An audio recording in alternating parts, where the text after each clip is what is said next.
Yeah, we're getting started. Go ahead. All right. My name is Liz Kukla. I'm the Secretary of the Board of Zoning Appeals, and I'm going to read the preamble this morning, August 23rd, 2021. In compliance with notification requirements of the city's open meeting law and section 101.021 of the codified ordinances of Cleveland, Ohio, 1976, notice of this meeting has been publicly posted. All boards and commissions under the purview of the City Planning Department conducts its meetings according to Robert's Rules of Order. Actions during the meeting will be taken by voice vote.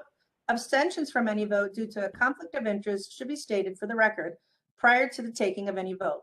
In order to ensure that everyone participating in the meeting have the opportunity to be heard, we ask that you use the raise hand feature before asking a question or making a comment.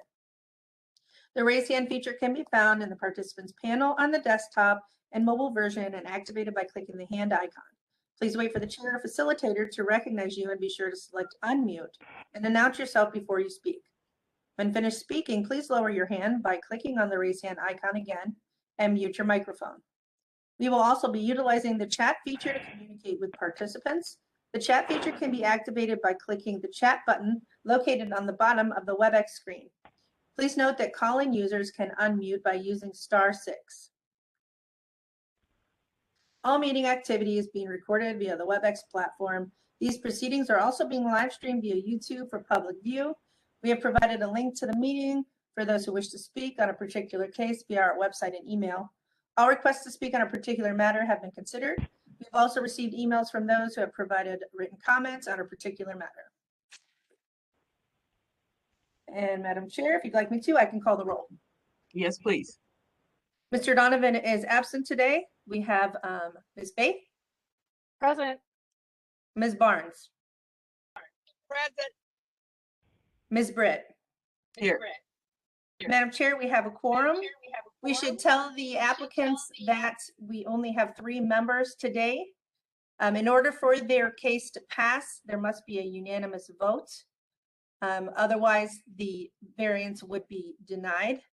At this time, the applicants can request a postponement in order to allow for a full complement of board members, which should be sometime in September. Actually, after September 13th, we will have a full complement of board members. So again, any applicant that wishes to have a full complement of board can request a postponement at this time. May I request a postpone? Sure, and your name and address of the project. Address of the project is 4601 Lorraine Avenue. And the project is the Preview Event Center. Okay, yes, we have also received a request for postponement from the councilman for that one as well. Thank you. I didn't know no one had gotten back to us, so we didn't know. So I just wanted to make sure we came today with the right information. I kind of wanted to be, because I hadn't talked to the councilman at all. And I think they wanted us to join the block club so we can kind of get to know people first. And I was like, that sounds perfect. So I was kind of scared this morning, so I didn't know what to do. So I just wanted to make sure we got some type of understanding that I can maybe reschedule till we get a little more of, Yep. you know. Great. Yes. If it's all right. Okay. Seems like that's listed here though, Liz. So if it is all right with Madam Chair, we can give it the date of September 20th. That agenda is full, but we can squeeze them on. Also, September 27th is available. So if the applicant has a preference, we can help him out with that, or we can put him on whatever date the Madam Chair would prefer. yeah, I prefer not to load it up, but if if you already give the appellant the choice, so he can make the choice here. Go ahead, Mr. Fluker. I guess we'll go for the 20th, if that's okay. Okay, that works for us, Madam Chair. Alrighty. Thank you very much. You're welcome. So the next case is 21-132. You can see on the screen here. That's regarding the address of 1430 East 45th Street. Cleveland Housing Network was requesting to establish a 3-story, 50-unit apartment building. There was a misprint in the notice in the adjudication that we have corrected, and we have rescheduled them for the September 13th date. So if there's anybody here that received a notice, a paper notice in the mail, they will receive another email with the correct, I'm sorry, not email, a paper notice with the correct information. I believe they went out last week, so they should get that information soon. And what date are we putting it on? So the next one, Maurice, if you could click to the next slide. Oh, sorry, this one, sorry, 21-116, 3152 West 95th Street. There, in this case, there was an adjudication update. So we needed to postpone that to August 30th. If that's all right with you, Madam Chair. Okay, and the Did you get the ones on the first page? 132. What was the date for that, please? Go back. 132, it was September 13th. Okay. And then August 30th for BZA calendar number 21-116 regarding a parking lot at West 95th Street. Then the next slide, Maurice has two more postponements on it. The first slide. Do we have any cases today? Can I just go back home now? Not quite. Almost. Calendar 21-128 at 2610 West 11th Street. The appellant is requesting a postponement. This is Founder Properties LLC. They're proposing to erect a bedroom addition. The applicant is going to attend the block club meeting to get consensus from the neighborhood. So he has requested a postponement, and we can give that one the date of September 27th. Sounds good. And the next one is 21-129. Oh, we already announced that one, or did we? We No. did. We did. Oh, Okay, yeah. so That's that the one one, is that's the one September. we just did. That's Mr. Fluker. The gentleman was Yes, online. that's Mr. Fluker. Thank you. That date was September 20th. I think I that's all of believe- them. There was 4. Yep, that's it. That's all for. Back to you, Madam Chair. All right, thank you. I did I see Councilman Brancatelli on? Yes, you did. If so, we'll start with his case. Okay, excellent. Excuse me. As a courtesy to Councilman Brancatelli, we are beginning with a case 21-044. This case was postponed from June 28th, 2021. The address is 7723 Harvard Avenue. Camille Shaheen, owner, proposes to establish use as a motor vehicle repair garage in a B2 semi-industry district. The owner appeals for relief from the strict application of the Cleveland Codified Ordinances as stated in the agenda and the public record, of which there are 3. Would you like me to swear people in, Madam Chair? Sorry, I couldn't find my unmute button. Yes, please go ahead. Okay. For all those that wish to testify in case number 21-044 at 7723 Harvard, I am going to read an oath. You are to raise your right hand and respond "I do" to the oath. Following that, you will state your name and your address one by one. So here we go. Please raise your right hand. I do swear or affirm that the testimony I am about to give is the whole truth and nothing but the truth. Councilman Tony Brancatelli, 601 Lakeside Avenue. I do. Thank you. Next. I do. Nicole Calhoun, City Planning Commission, 601 Lakeside. Thank you. Next. Do we have the appellant present? Yes, Okay. yes. Actually, Ms. Kukla, I did send you a little chat message. Okay, you're gonna have to. Okay, I Okay, see it here. Okay, you're gonna say, yeah, you're gonna say "I do," and you have to swear in first, sir. So just do that. I'm the attorney, ma'am. Oh, okay. So are your clients going to make testimony? Madam Chair, the appellant has requested a continuance. I apologize, I didn't see that when we were announcing the postponements. I'll read the comments. My client would ask for continuance to come back when the board has a full contingent. This is for 7723 Harvard 21-044. As a reminder, we have already had continuances, but those did not involve quorum issues. So, Madam Chair, we can give that also the date of September 27th. And again, we should have a full quorum on September 13th, so we should be good. Madam Chair, I also want to point out we never did receive any new or revised drawings for this case either. Well, it looks like this is working out then. We won't have Ms. Faith postponing them because they don't have proper materials, so. Well, Madam Chair, on that note, Thank I did you. have a conversation with the attorney. They did postpone the first time because they were going to try to revise the drawings to comply. Mhm. He did contact, in our conversation, he did state that he wanted to go forward with the current plans. So we are no longer expecting those revised drawings. Okay. Just for the record, Madam Chair. All right, well, got that postponed. Let's go to Detroit Ave, first one. Okay. Okay, so are we now at September 27th? That's correct. Okay, thank you very much. You're welcome. All right. It is postponement day here at BZA. Yeah. So going now to what would have been our first case is calendar number 21-123 at 8701 Detroit Avenue.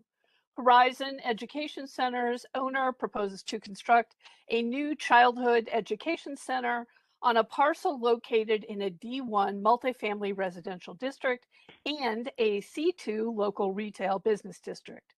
The owner appeals for relief from the strict application of the Cleveland Codified Ordinances, of which there is one.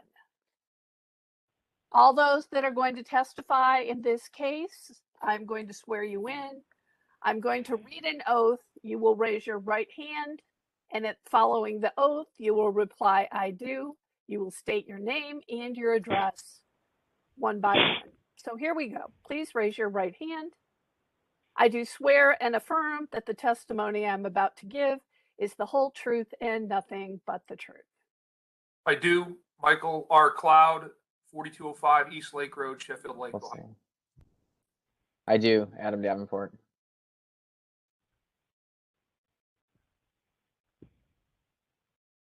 Is there anyone else? It appears not, Madam Chair, so we can proceed. All right, history, please. Thank you, Madam Chair. Originally the property was zoned to general retail and multifamily in 1926. But in 2011, the general retail portion was changed to local retail and the multifamily portion remained. In the Building and Housing Records Administration office, I found that a permit was issued in 1949 to establish or erect, I'm not sure, it didn't specify, a building that contains 2 suites and 9 bedrooms. In 1968, a permit was issued to establish a restaurant. 1969, a permit was issued to demolish a rooming house. And then also in 1969, a certificate of occupancy was issued, stating that the authorized use of the property is as 10 suites with 1 sleeping room. There are no variances on file. And in the more recent history in our Acela system, I found that in 1998, a violation notice was issued regarding exterior maintenance and the parking lot.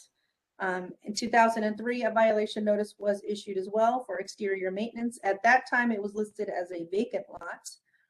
And then in 2017, there was another exterior maintenance violation issued to the property. That's all that I have, Madam Chair. Thank you, Liz. Legal standard, please. Thank you, Madam Chair, members of the board. Appellant is requesting an area variance from the distance requirements of the zoning code.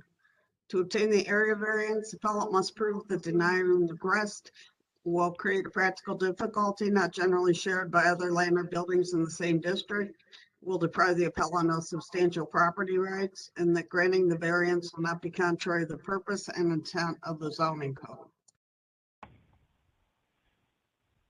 All right, thank you. Who's gonna be the spokesperson for this case? I will be. And you are? Mike Cloud, I am, we are the design builder and we want to Okay. be the development partner for Horizon Education Center. Okay, go ahead and go through the variances here. You Yes. only have one. If you went, Go ahead, present your case. if you went back a page here, I think we need to maybe start with the split in the zoning. So the area that's highlighted there is actually where the building itself is located, which is up in the, it's in the, not the multifamily district, but the, what's it called, C1 local business district, where it is a permitted use. And actually the parcels east and west are also in that same district. So the building itself is not abut a residential district on the left or right where the side yard setback in question was. Moreover, our building's closest approach to a neighboring property line is 25.3 feet, which exceeds the 15-foot requirement, which would be imposed in the multifamily district. Our intent as part of the permitting and entitlement process as we're wrapping up here is to do a lot consolidation. A lot split has already been done. This went through architectural review last fall, which Mr. Davenport was involved in. And essentially we're taking 3 different parcels here. We're combining them and then we split off a parcel, and another nonprofit in the rear is doing a substantial rehab of some multifamily townhomes. And as part of this project, we're going to be constructing a joint parking lot for them. So I guess the argument we make is that we're in compliance from the fact that the actual building location is not in the multifamily portion of it. Even if it was, we've maintained 25.3 feet. Is that stated on your current plans that you submitted? It is. And then we did a narrative. I don't know if you were given that, but the narrative kind of walks through each of these points, which I can read if that's helpful. So Maurice, hold on, Mr. Kyle. Maurice, did we get any, we have any narrative or the plans to show this measurement he just spoke about? This is what we have. Okay.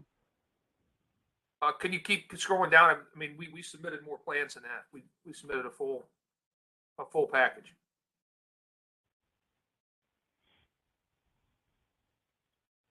So there's your grading. There's a grading plan. That would be, so if you can zoom in on that, that gives you, actually, if you scroll down a little bit, this front entrance detail indicates what we're saying here, that, You want me to zoom into that? I will. yeah. Hold on a second. Why am I not?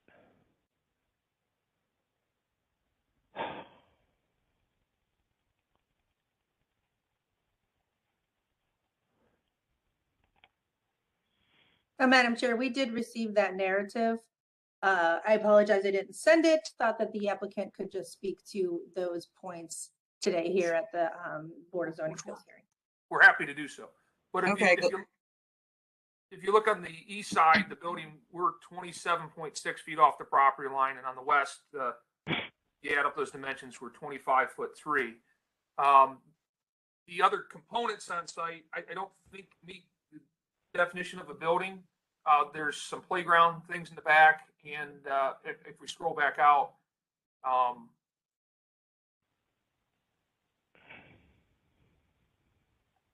you know, when I was reading the code, building means a structure designed, built, or occupied as a sheltered or roofed enclosure for persons, animals, or property.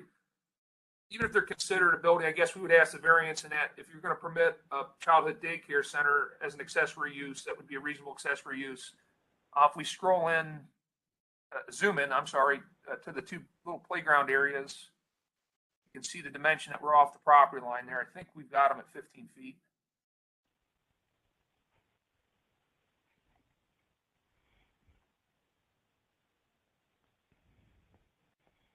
Madam Chair, the reason these are a little bit blurry is I never got a digital version of these plans. These are scanned Gotcha. images. Yeah, I can't see the measurement. Yeah. So we're 15 foot. I've got 15 foot of those. Okay. In the rear, I guess, and again, I don't. Maybe the concern was the parking, but what we're doing here, and I went back into the joint off-street parking facilities, accessory off-street parking spaces required. 2 more uses on the same parcel. So there was much back and forth with this design with architectural review, and the concept is that we are building. There's a really insufficient lot that was attached to the 16 townhomes next door. So as part of our project, we're constructing, and we split the parcel for them. We're constructing off-street parking in the back to serve the townhomes, and then it's gonna be joint use lot to also serve the daycare center.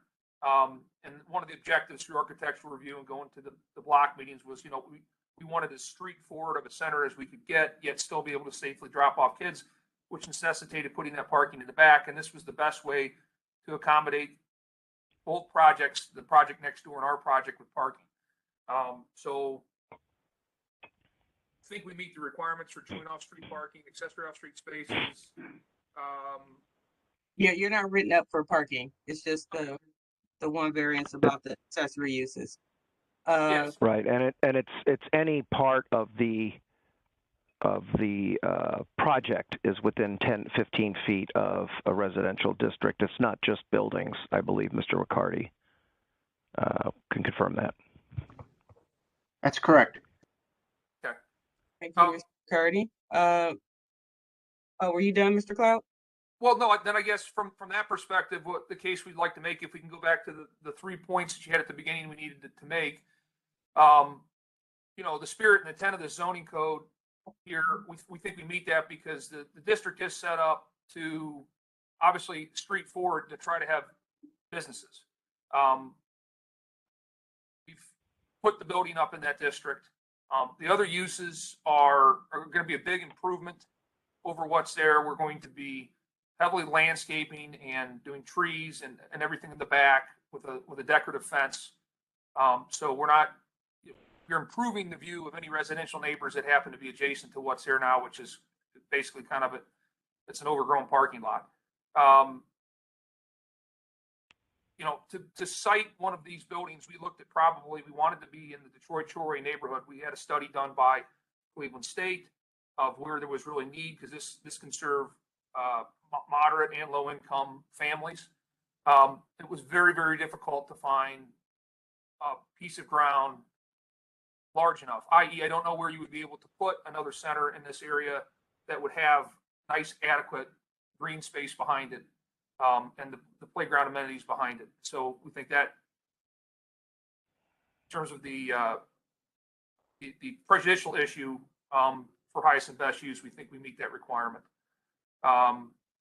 Again, I think this project is going to very positively affect the multifamily neighbors in the back, in that we are going to be building them a brand new parking lot where every one of those townhomes has 2 spaces, and we're going to really be improving the green space and, again, getting rid of what's kind of a derelict, falling apart parking lot right now, and with a brand new attractive building and a use that's needed in the neighborhood. Okay. We're going to pause you for a minute, and I'd like to hear from the planner. So Adam Davenport. Yes, good morning. Thank you. Mike, towards the beginning, spoke to kind of the dimensional requirements, and I know you couldn't see them too well on the screen, but indeed, I've reviewed those plans quite a number of times over the design review process. So that building near Detroit, would be allowed in local retail any day if it was its own parcel. So really the question here is how the site is kind of combined or consolidated into one parcel towards the rear of where it backs up to actually where Franklin Boulevard kind of ends in this area of Detroit Shoreway. And that's the area of the parking lot and playground. So those accessory uses, which is why they were highlighted by Rick. So where that backs up to the site, those that's a multifamily designation. Those are it's over a fence and kind of would be sort of people's backyards if this were a normal kind of north to south street, but it's a very odd parcel where it touches both Franklin and Detroit, and it's definitely, I mean, it's a pretty deep parcel. It's probably 1,000 feet or more. Just to the north, or sorry, to the west, for more context, are a bunch of terraces that are very slowly being renovated, but will kind of use that back parking lot as well. So it serves multiple purposes from, I guess, our planning standpoint. We did not want the parking lot located along Detroit Avenue. We wanted it in the rear of the site where it could be accessed as well and used for parking for the pickup and drop off school buses. You know, when they're, I guess, when they're not in use. The front is intended for school drop off. And then, you know, during the day, in the middle of the site, the playground use, I don't think, you know, we have any problems over whatsoever. And would be kind of like a normal kind of backyard use if you had adjoining residences as well. So overall, in summary, I think this is like kind of the best case site plan that could come out of, you know, these three kind of uses at the moment, with the playground parking and school near Detroit Avenue. So we are in support of this variance. Thank you, Adam. Ms. Kukla, did we get any correspondence from neighbors or councilwoman or anything? I don't believe so. Nothing from the councilwoman, and I don't believe that I have received any emails of objection. Nope, I do not see anything in there. Okay, I'll open it up to board members for questions and or motions or. Madam Chair, I think there's only the one variance. I think with testimony of city planning and the appellant's agent, I think we're satisfied with the description of how they're going to problem solve that.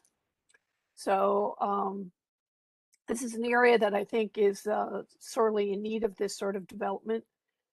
So I move that we go ahead and approve the variance for 21-123. Second. Thank you. Can you call the roll, please, Ms. Kukla? Madam Chair, if we could, I'm sorry to interrupt, if we could remind anybody that's on the phone that they can unmute by *6, just to make sure that we've received or that we have heard all of the testimony. For calendar 21-123 though. Make sure. Right, 8701 Detroit. Yes. Looks like we don't have any. Okay. All right, I'll call the roll, Madam Chair. Ms. Barnes? Yes. Ms. Baith? Yes. Ms. Britt? Yes. Calendar 21-123 is granted. It'll be ratified next week and we will send you a letter. Thank you. All right, thank you. Mr. Cloud, thank you for the very nice landscaping plan too. Appreciate that. All right, Madam Chair, moving along to our second case of the day. Do we want to remind anyone that of the cases that have been postponed, since it looks like we have a number of people online? We can start with this and then okay. After that we'll remind people if they're still here. Okay, great. Our second case of the day, calendar number 21-127 at 19124 Apelt Drive. Lindlore Meshi, owner, proposes to install approximately 100 linear feet of 6-foot high vinyl fence in the side street yard of a parcel located in an A1 one-family residential district. The owner appeals for relief from the strict application of the Cleveland Codified Ordinances as stated in the agenda and the public record, of which there are 2. Moving on, for all those people that are going to testify and make statements on this case, I am about to read an oath. I would ask you to raise your right hand. Following the conclusion of the oath, your reply will be "I do," and then you will state your name and your address one by one. So here we go. I do solemnly swear or affirm that the testimony I'm about to give is the whole truth and nothing but the truth.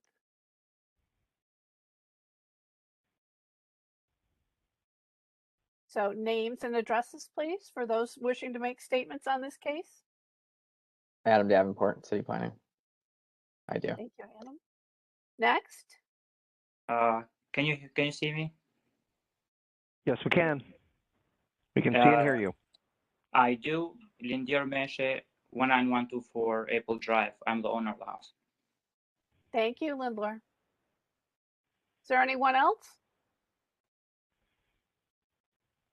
Okay, Madam Chair, moving along. All right, thank you. History, please. Thank you, Madam Chair. There's been no change in the zoning since 1929. In the Building and Housing Records Administration Office, I found that in 1962, a permit was issued to erect a 1-story, 1-family dwelling and garage. In 1967, a permit was issued to erect a chain link fence. There were no variances on file.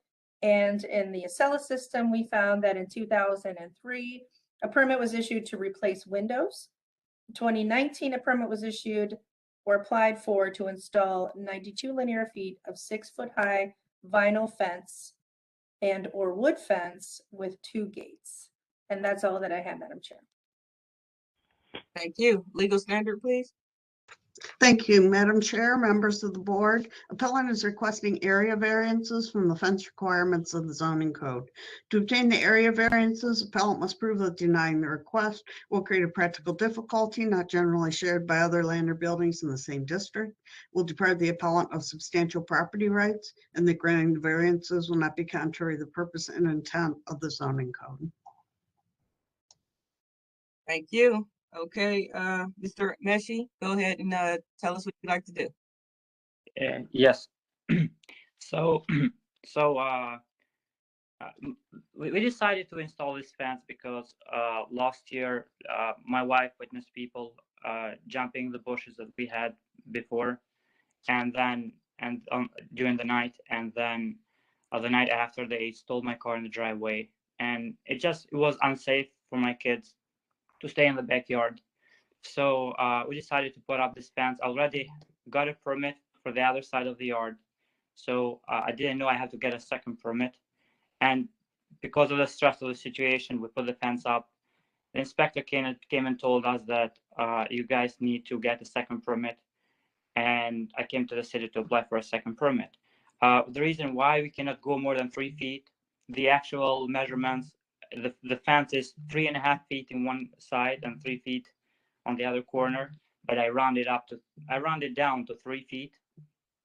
And I had a garden behind the fence, and the garden has been put up with concrete posts, and also have a small some concrete around the garden too, which doesn't allow me to go any more than 3 feet in the property. And also the fence has been installed with vinyl. It's a vinyl fencing, which I hope it just enhances the neighborhood. It gives a better look. The bushes that I had before were dried out, and that's the reasons why I decided to put up this fence.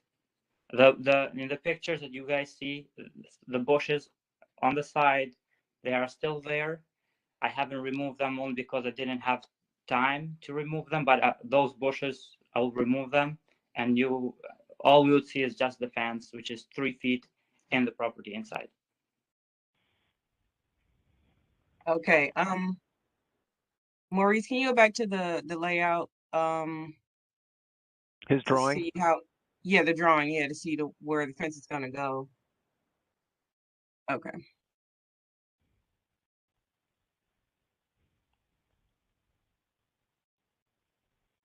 Okay, and so the fence that's up right now that we're seeing in the pics, that you put up without a permit, and that's exactly how you want the fence to go, is how it is right now?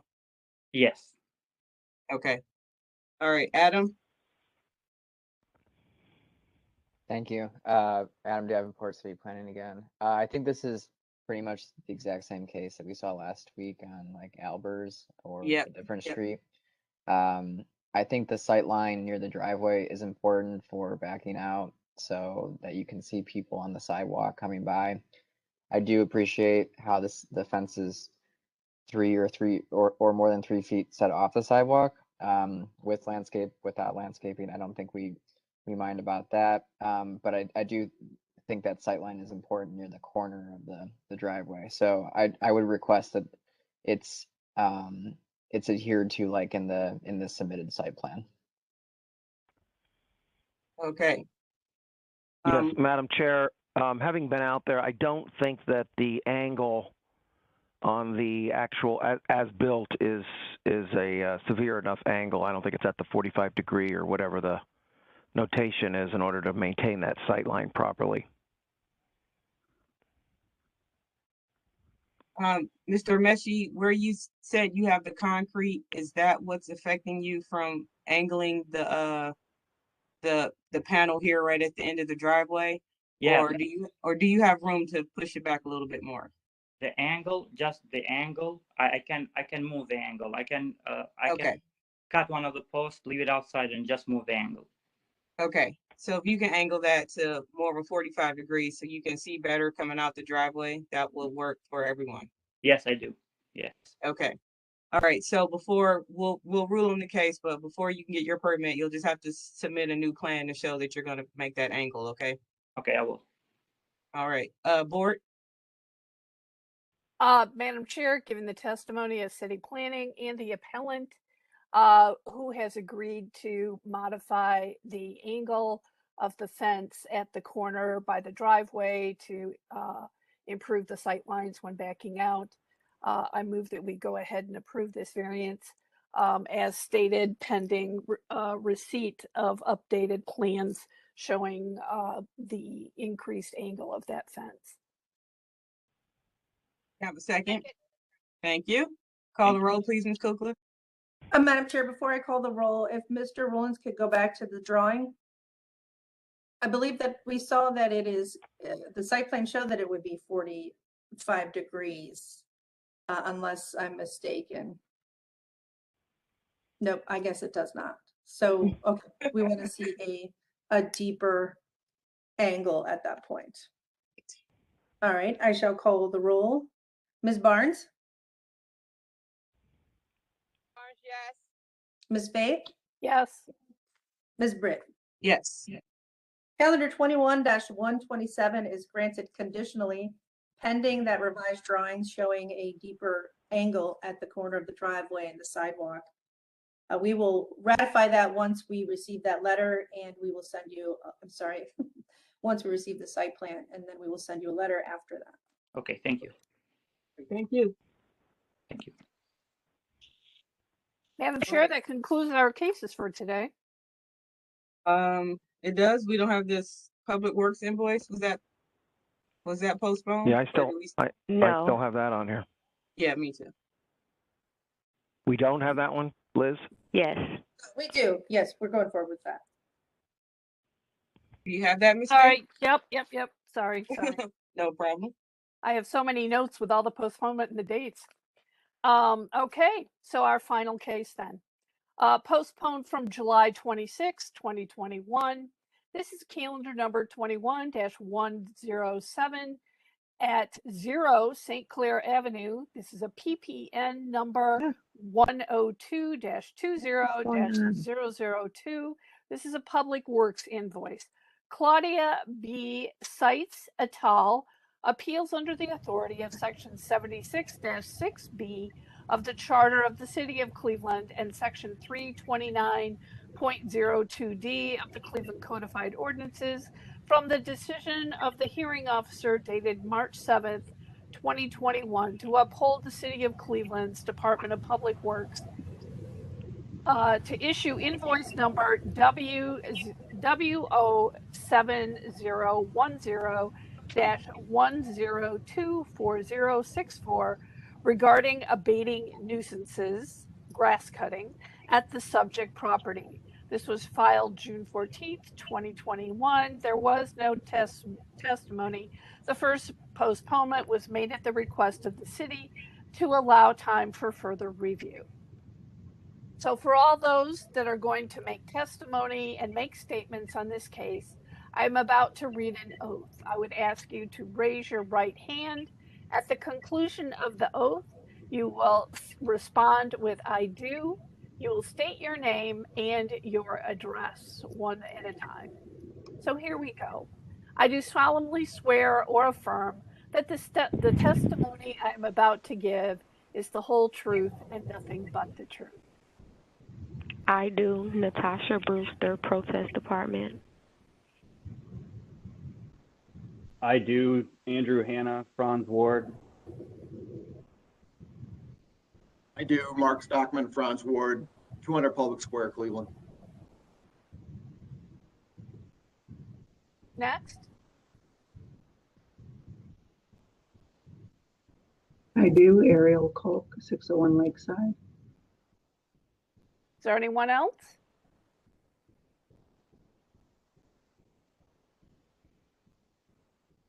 Okay, Madam Chair, that appears to be it. All right, thank you. Legal standard, please. Thank you, Madam Chair, members of the board. Appellant is appealing an administrative decision. The standard of review to be applied is whether the administrative decision was illegal, arbitrary, capricious, unreasonable, or unsupported by the preponderance of substantial, reliable, and probative evidence. If the appellant fails to meet this burden, the administrative decision must be affirmed. Thank you. Who's going to be the spokesperson? I can go, Natasha. Oh, go ahead. Sorry, I was. Whoever filed the case first. So who's ever speaking on behalf of Ms. Attal, is she here or is she as a spokesperson here? Yes, I will be speaking on her behalf. Andrew Hanna, Franz Ward. Lisa Sweeney is here. She is on mute. Was Lisa Sweeney sworn in? No. If she's I'm going to not sure testify, she's- she needs to be sworn in. Yeah, I don't believe she plans on testifying. I just wanted to make it known that she is on the call. Okay. Okay. Okay. All right. Go ahead, Mr. Hunter. So, I guess if we submitted a statement of appeal, I'm not sure if that was provided to the board or not, but essentially this comes down to just a mistake of identity of the parcel in question. We are not contesting the condition of the property that was marked as a nuisance. We are actually contesting the ownership of that property. The city based their determination of ownership of that parcel on the county MyPlace GIS website, which includes a disclaimer that states that it's not a reliable source of information such as ownership and should not be relied upon for such a determination. So if you look on the map itself of the property, there is a similar triangular property that is probably 100 feet from the property that our client actually owns that has been misidentified as the wrong parcel on the GIS website. So, the property, that triangle that you're looking at right now is actually not the parcel number 102.20.002, which is owned by our client. That is actually a separate parcel that is owned by the railroad that runs adjacent to that property, which is the Pennsylvania Line LLC's property. Okay. Lori, quick question. So if they're appealing the ownership and not necessarily the ticket, are we heading in the right direction here to continue? Well, unfortunately, I was prepared for this last time and did not review the materials this time, but it is within the board's discretion to determine the ownership of the property. The burden of proof is on the appellant. My recollection of this was that the property owner is going to sit down with licenses and assessments and the county and figure this out. Is that correct?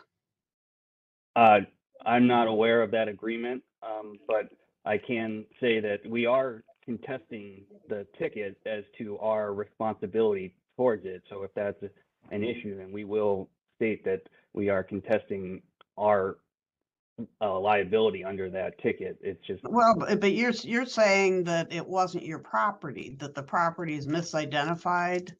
correct. And the In the county records? engineer, yeah, no, not in the county records, in the My Place GIS website, which the city relied upon, which is not official record. Well, yeah, you're not saying that we didn't have a right to rely on that. You're saying your client doesn't own it. Is that correct? Well, I'm saying both, but yes. And could I ask licenses and assessments? When you asked to have it continued, that was the impression I got, because either they own it or they don't own it, and there's ways to figure it out. Did licenses and assessments check into this at all? We were not the ones who asked to have it postponed. Okay, I'm Natasha Brewster from the protest department. The manager of the protest department asked for a continuance because I had just received a quick claim deed that they turned in to you all on June 4th, and it's example A2, and it states on here that the owner owns parcel 102-20002 and 102-20011, and that's the information that they submitted to you all. So the original complaint was for the protest was that she didn't own parcel ending in 002, but the documents that they submitted clearly states on the quick claim actual deed that they sent a copy of states that they own both parcels. That's correct. It's in the paperwork that was sent June 14th on the quick claim deed. It's a EXA2.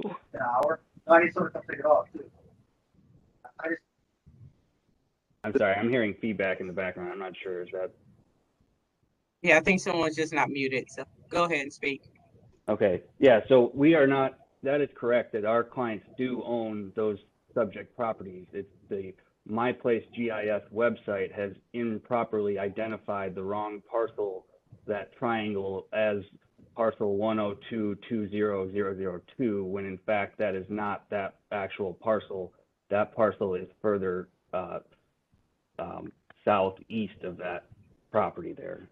So okay, but the protest was the actual location of the parcel 102-20002 is adjacent, directly next to 102-20011. So you're saying that the information they have, the parcel number is identified incorrectly. Correct. So if you look at the My Place GIS website itself that identifies the parcel in the subject property, it has it marked as a different area than it actually is on the county records. So the ownership of that parcel is correct. The actual location of that parcel is not. Okay, the city of Cleveland doesn't change the parcel of, we're just, the original parcel is just, the claim was she stated that she did not own 002. So our pictures and everything, she said that her lawyer was going to look into it and get her name removed off of 002 because she did not own it. And before she left, I submitted her the paperwork that stated that she did own that property in question that was charged. Not anything from My Place. Madam Chair. Yes, Kukla. This is a question to the city. Does the city use the city planning GIS, or do they how do they get their maps, their location? They use GIS.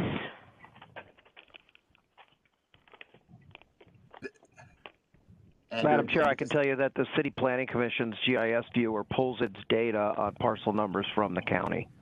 So we would be replicating whatever's on the My Place County website as far as parcel numbers go. Correct. And the county engineer even reviewed this and confirmed that the parcel that is identified on the screen there as 102.20002 is in fact further down where it's marked as 102.20001. There should be a line on there that makes that area a triangle, and that adjacent to 102.20011. Okay. Do you have that information from the county engineer? I feel like that it was you, attached. yeah, I feel like as that an you, exhibit. yeah, that you and assessments need to work this out, and not in the Board of Zoning Appeals right now. If you can, I mean, do you have actual proof that she doesn't, own that parcel? Well, we have. So, that will the case will be tossed, correct? I can't hear your phone is blanking out. If they have actual proof that they don't own this parcel and they get that to you, then that means that this ticket will be tossed out, correct? The proof that was sent in is that they are the correct owners that they sent in. They're stating on My Place they have the wrong parcel on there. Yeah, right. but Ms. Sweeney stated that she never owned parcel ending in 002. That was from my understanding. The mistake, this is Mark Stockman. The mistake is our client owns parcel 002. That's correct. We have the deed that shows that we own 002. The problem is on the graphics on the website, they misidentify where 02 is located, and they show it that it's this overgrown piece of railroad property. And we agree that that's a overgrown piece of railroad property, but it is not parcel 002. It is misidentified on the county website for the drawing, for the map. That is not 002. And Norm Hoovler from the county of, from Cuyahoga County had sent an email saying that is correct. What is on the website is incorrect. That was provided with the materials that were submitted. That the county has said, do not rely on the graphics on the map because they are often very incorrect. You have to go by deed records. And Norm Hoovler from the Cuyahoga County Map Department confirmed that here we go. That is what we're looking at. We own that triangle, not the triangle up the top. I'm sorry, this triangle looks exactly like the parcel. It looks exactly like the picture. But if you notice, the triangle that is highlighted in yellow here is off of St. Clair by some 200 feet, whereas the triangle that is overgrown is on St. Clair. They're not the same triangles. They are two separate triangle parcels that have been created by the angle of the railroad.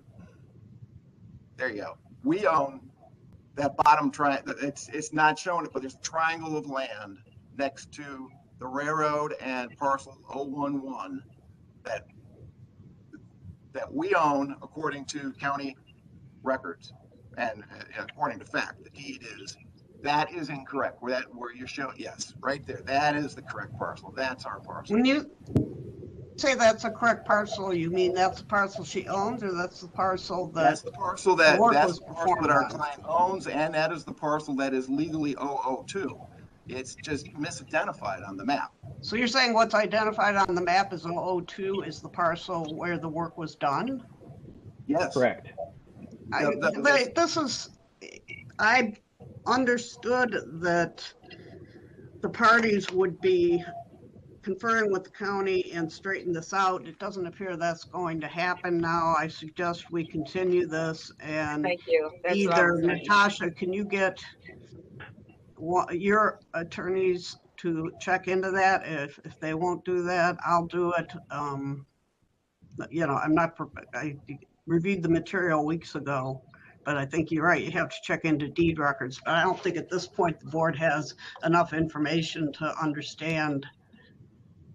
Yeah, that's the deed right there that states it, but You know, I she can says ask she law to admits she look owns into it. O2. She's saying the property, the work was performed on a property that is not O2, even though the county, my place says that it is. So we need to track down what that property is and see if that's correct. And if, And you know, we could probably, unfortunately, if you go down a page on the legal description of the deed, it does describe the property. It's very hard for me to see. It describes the property as being some 200 and some feet off of St. Clair, and the property that the work was done was, you know, abuts St. Clair. It's the railroad property. well, Yeah. let's just continue Yeah, this. it I'll just needs check to be into that. continued. Yeah, we're not gonna go through all the proof right now. So, yeah, Lori, if you can spearhead this and then figure out if they need to come back to us or not, or if it be worked out. I will. We get it. Okay, thank you. Board, we're gonna grant this a continuance for further investigation without objection. Absolutely without objection. Madam Chair, we can give it the new date of September 27th. Is that enough time, Lori? In the meantime, we are to confer with who? Our attorney, Lori Wagner, will, well, unless Natasha, you have an attorney assigned to your division. No, I If don't not, as of now. No. okay. Well, Lori will help you out with that. Okay, thank you. So we'll put them on for the 27th, just in case they don't work this out before then.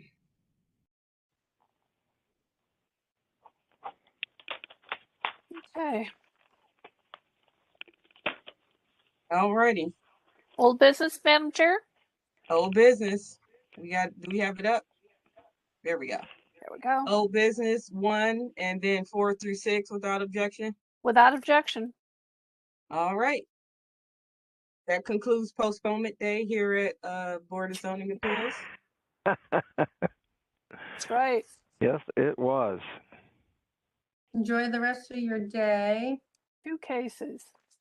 Ms. Barnes, thank you for joining us. Yes, we appreciate it, Ms. Barnes, for powering through for us. Yes, I'm tired. I've been on the road all night. All right, we'll get some rest, and we appreciate it. Thank you. Keeping you. Thanks for the love. Keeping you in thought, Marlene. Have a good week, everyone. Thank you. Have a good week. Thank you.